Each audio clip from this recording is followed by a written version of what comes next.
Back to my channel my life management. কেমন আছেন আপনারা ভিউয়ার্স? আজকে ঈদের পরে তৃতীয় দিন। ভিউয়ার্স, আসলে হয়েছে কি, আজকে আমার বাসায় মেহমান আসবে, তাই একটু রেডি হয়ে গেলাম আর আপনাদের সাথেও কিছু শেয়ার করব যতটুকু পারি। তো কি কি করছি আপনারা দেখুন তাহলে। গেস্ট আসবে বলে আগে থেকে রান্না শুরু করে দিয়েছি। সবকিছু তো আর আপনাদের সাথে শেয়ার করতে পারি নাই, তবে কিছু কিছু করব আর কি। এই যে এটা কোরবানির গরুর গোস্ত রান্না করা হয়ে গেছে, ফ্রিজে রেখেছি, গরম করব আর কি। আর হচ্ছে আমি আরেকটা রান্না করেছি, সেটা হচ্ছে কোরবানির খাসির গোস্তের কোরমা। এই যে ভিউয়ার্স, আমার খাসির গোস্তের কোরমা। আপনাদের কিন্তু আমি এর আগে কোরমা রান্না করার ব্লগ দিয়েছিলাম, আপনারা দেখে নেবেন, আমার চ্যানেলে আছে যে খাসির গোস্তের রেসিপি।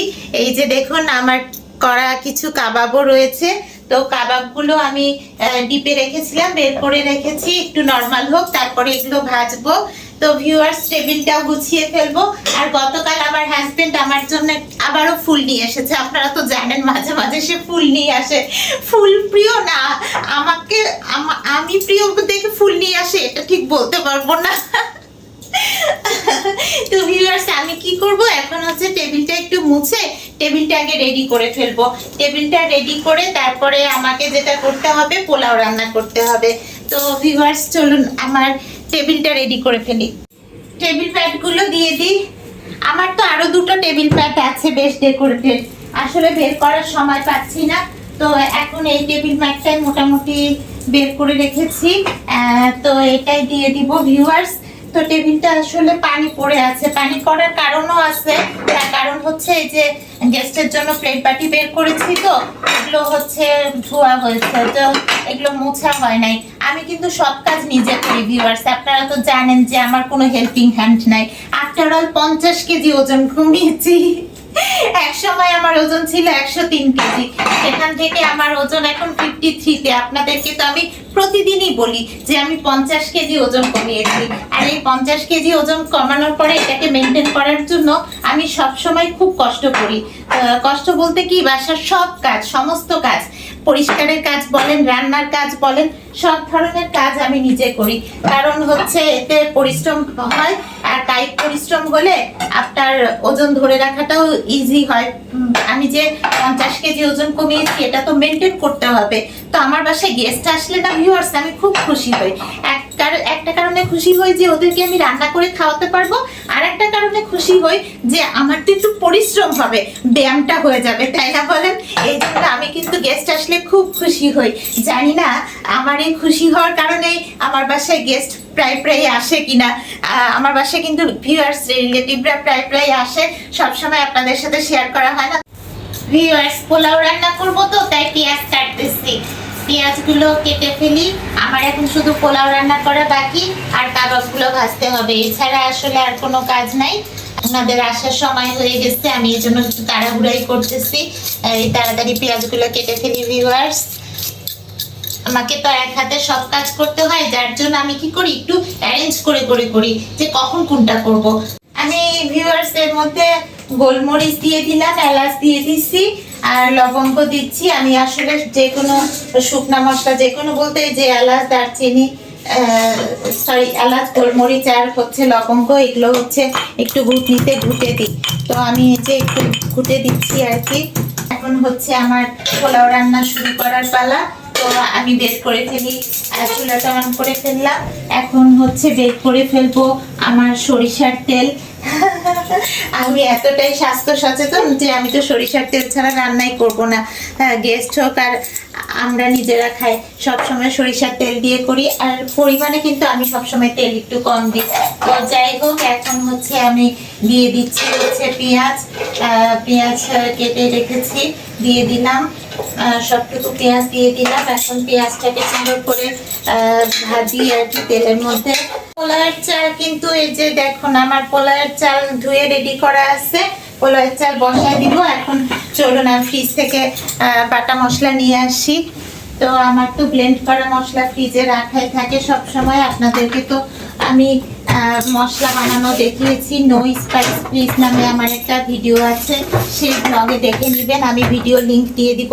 ও হ্যাঁ ভিউয়ার্স, আমার এই যে যে খাসির গোস্তের রেজালাটা আপনাদেরকে দেখালাম না, এটা কিন্তু আসলে কোরমা না, এটা রেজালা করেছি ভিউয়ার্স। তো এই আমার খাসির গোস্তের রেজালা যে ব্লগটা আছে, সেই ব্লগটা আমি আপনাদেরকে লিংক দিয়ে দিব, তাহলে আপনারা দেখতে পাবেন যে আমি রেজালা আসলে কিভাবে রান্না করি। তো আমি তো আসলে রান্না বান্নায় অত এক্সপার্ট না, জানেনি। তো আমি নিয়ে আসলাম এই যে বাটা মশলা। এখন বাটা মশলা আমি এর মধ্যে দিয়ে দিব। তো পোলাও মোটামুটি রান্না করতেছি, খুব বেশি না আবার কমও না। আমার গেস্ট আসলে খুব বেশি আসবে না, কয়েকজন মাত্র আসবে। তো ভিউয়ার্স আমি দিয়ে দিলাম হচ্ছে রসুন বাটা, এখন হচ্ছে দিয়ে দিচ্ছি আমি আদা বাটা, সুন্দর করে নাড়ি। ভিউয়ার্স আমার এই যে দারচিনি আর তেজপাতা, এটাও আমি একটু ধুয়ে ফেললাম। এখন এই দারচিনি তেজপাতা আমি পোলাওয়ের মধ্যে, মানে পোলাওয়ের মশলার মধ্যে দিয়ে দিলাম। আর যে মশলাটা ঘুটে রেখেছিলাম সেই শুকনো মশলাগুলোও দিয়ে দিলাম ভিউয়ার্স। তো আমি এটা এখন নাড়তেছি আবার। ভিউয়ার্স এই যে মাত্র টক দই নিয়ে আসা হলো। এই যে দেখুন, আমি যে টক দই খাই সেই টক দই, আসলে এটা টক মিষ্টি দই, তবে টকটাই বেশি। গেস্টের জন্য আলাদা দই কেনা আছে, গেস্টের জন্য আমি দই রেখেছি, কারণ পোলাও খাওয়ার পরে যাতে তারা খেতে পারে। এই যে ভিউয়ার্স আমি গেস্টের জন্য আলাদা মিষ্টি দই নিয়ে এসে রেখেছি। আর এখন যেটা করব সেটা হচ্ছে ফ্রিজ থেকে আমি ঘি বের করব। এই যে পোলাওতে দেওয়ার জন্য ঘি বের করলাম। আপনারা তো জানেন যে আমার এই যে অর্গানিক ঘি আছে, যে ঘিটা আমি খাই বুলেট কফিতে, সেই সাথে হচ্ছে ডিম পোস্ট করি, ডিমের মধ্যে দিই, ওই ঘিটা আমি স্পেশাল ভাবে রাখি, আর এই ঘিটা আমি পোলাওতে দিব। তো আমি ঘি দিয়ে দিলাম ভিউয়ার্স, এখন ঘিটা হতে থাক। আর কি কি প্ল্যান আছে সেটা তো মনে করতে পারবো। ও হ্যাঁ, কাবাবটা নিয়ে আসি ভিউয়ার্স, কাবাবটা ভাজবো। তো কাবাবটা অনেকক্ষণ থেকে ডিপ থেকে বের করা হয়ে গেছে। সো আমার কাবাবগুলো কেমন হয়েছে বলুন তো। তার আগে আরেকটা জিনিস করি, সেটা হচ্ছে আমার পোলাওতে গরম পানি দিতে হবে। তো আমি গরম পানির জন্য পানির হিটারের মধ্যে পানি নিয়ে নিব ভিউয়ার্স। তো আমি পানি নিয়ে নিয়ে এর মধ্যে পানি গরম করতে দিয়ে দিব ভিউয়ার্স। একটু গুঁড়া দুধ দিব, কারণ আমি তো পোলাওতে গুঁড়া দুধ দিই। আর আমার এই যে পানির হিটারে পানি গরম হয়ে গেছে, রেখে দিলাম পোলাওয়ের চাল দেওয়ার পরে, তারপরে আমি হচ্ছে এটা দিব। তো আমি একটু দুধ দিয়ে দিই ভিউয়ার্স। আমার ডাইনিং এর ক্যাবিনেটের মধ্যে আমি সবকিছু ম্যাক্সিমাম জিনিসপত্র রাখি। তো আমি কি কি জিনিস রাখি ক্যাবিনেটের মধ্যে আপনাদেরকে আমি এটারও ভ্লগ দিব, কারণ ওই ক্যাবিনেটটা আমার কাছে খুব ইম্পর্টেন্ট। তার কারণ কি জানেন? তার কারণ হচ্ছে এখানে আমার সব অর্গানিক খাবারগুলো থাকে। আপনারা তো এর আগেও দেখেছেন, এই যে আমার সব অর্গানিক খাবার। এক নজর আপনাদেরকে আরেকবার দেখিয়ে দিই যে এই যে আমার সব অর্গানিক খাবারগুলো। তো আমি এখানে আসলে খুব ইম্পর্টেন্ট জিনিসগুলো, মানে যেগুলো আমার সব সময় লাগবে, সেগুলো রাখি। তো এই ক্যাবিনেটেরও একটা ব্লগ ইনশাল্লাহ আপনাদেরকে আমি করে দেখাবো। ভিউয়ার্স কাবাবগুলো দিয়ে দিচ্ছি। আমার গেস্ট আসবে আসলে 2 জন, তো আমরাও খাবো, সবাই মিলে একসাথে খাবো। না না, আমি খাবো না, ভুল বললাম, আমি তো এসব খাই না। আমি তো আমার ডায়েট আইটেম ছাড়া, মানে মেনটেনিং এর ফুড ছাড়া আমি তো খাই না, আপনারা জানেন। তো ভিউয়ার্স আসলে ওরা খাবে, এটাই আমার আনন্দ। ভিউয়ার্স টেবিল আমার অ্যারেঞ্জ করা হয়েই গিয়েছে। তো আমি প্লেটগুলো দিয়ে দিলাম। আমার এখন টেবিল অ্যারেঞ্জ করা হয়ে গেছে। ও আই সি, একটা জিনিস তো ভুল হয়ে গেছে, আমি তো গ্লাস বের করি নাই। তো ভিউয়ার্স আমি গেস্টের জন্য গ্লাস বের করে ফেলি। আমার এই ক্যাবিনেটের মধ্যে সব কাঁচের জিনিসপত্রগুলো রাখি, মানে কাঁচের প্লেট বাটি এগুলো সব আমার এখানে থাকে। তো আমার গেস্টের জন্য আমি সুন্দর থেকে 3টা গ্লাসও বের করে ফেললাম।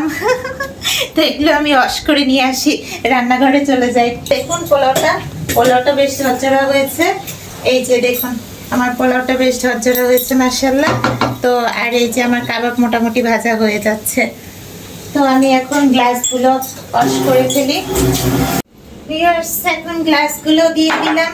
সো আমার পোলাওটাও ফেলে দিব, আর গেস্ট আসার সময় হয়ে গিয়েছে। তো ভিউয়ার্স আমি একটু ফ্রেশ হয়ে নিই, অনেকক্ষণ ধরে রান্না বান্না তো করলাম, আপনারা দেখলেন।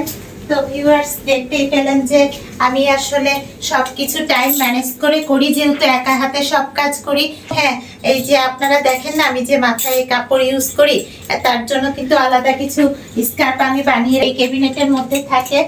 সিনান, তুমি কি রেডি আছো? এখন কিন্তু গেস্ট চলে আসবে, বুঝতে পেরেছো? ভিউয়ার্স, আমার টেবিল অ্যারেঞ্জ করা হয়ে গিয়েছে, রান্না বান্না তো সব শেষ করে ফেলেছি। এই যে দেখুন আমার টেবিল এখন অ্যারেঞ্জ হয়ে গিয়েছে। এই যে খাসির গোস্তের রেজালা, গরুর গোস্ত, কাবাব সব রেডি করে রেখেছি। এখন শুধু গেস্ট আসার পালা। অবশেষে মেহমান চলে আসলো আমার বাসায়, আমার বাবাও চলে আসলেন তাদের সাথে। তারপরে সবাই মিলে একসাথে খাওয়া দাওয়া হলো, আমার ছেলেও খেলো। তো ভিউয়ার্স, আজকে ব্লগটা আপনাদের কাছে কেমন লাগলো? এই যে গেস্টের জন্য রান্না বান্না করে টেবিল অ্যারেঞ্জ করে তাদেরকে খাওয়ালাম। তো ভালো লেগে থাকলে একটা ছোট লাইক করে দিবেন।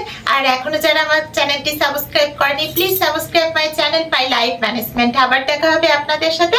আল্লাহ হাফেজ।